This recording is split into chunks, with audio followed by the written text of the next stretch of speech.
दक्ष police news, पहिले खाकी मग बाकी। नाशिक शहर पोलीस आयुक्त संदीप कर्णिक, पोलीस उपायुक्त गुन्हे प्रशांत बच्चाव, सहाय्यक पोलीस आयुक्त गुन्हे संदीप मिटके, नाशिक शहर यांनी नाशिक शहरातील पाहिजे फरार आरोपी यांचा शोध घेऊन आरोपींवर कारवाई करण्याबाबत सूचना दिल्या होत्या। त्यानुसार दिनांक 27 जुलै रोजी पोलीस अधिकारी विवेकानंद पाठक तसंच पोलीस हवालदार मनोहर शिंदे यांना गोपनीय बातमी मिळाली की उपनगर पोलीस ठाण्याकडील प्राणघातक हल्ला करून हत्येचा प्रयत्न करणारा फरार आरोपी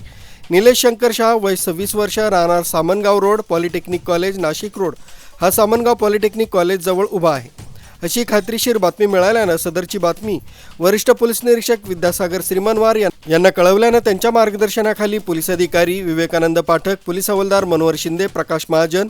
महेश खांडबहाले, विशाल कुवर, समाधान वाजे, तेजस मते, प्रवीण वानखडे आदींनी सापळा रचून त्या शिताफीनं ताब्यात घेऊन पुढील कारवाई कामी उपनगर पोलीस ठाण्यास हजर केला। सदरची कामगिरी गुन्हे शाखा युनिट 2च्या पोलीस अधिकारी कर्मचाऱ्यांनी केली असून त्यांच्यावर कौतुकांचा वर्षाव करण्यात येतोय।